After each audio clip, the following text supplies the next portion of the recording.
Ito mga ka-super pogi, meron lang tayong konting kaalaman. Pagka sumusuro kayo at bato yung sinusuro nyo, check nyo rin tong mga tornilyo na to. Ayan, to. Ayan.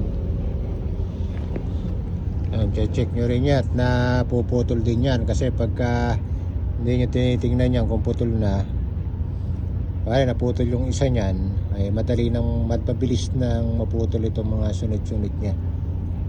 Buwan na siya, yung mabilis ang maputol pag naputol na yung isa. Ano, lumuluwag oh. Ito, maluwag tong isa na to. Yan. Yan, lalo kung pato yung sinusuro nyo. Saka yung lock nito, ito yung lock. O, yung ibabaw nito. Yan, check nyo rin yan. Pag naputol kasi isa nyan, madali nang maputol yung mga katabi nya. Yun, mga pogi.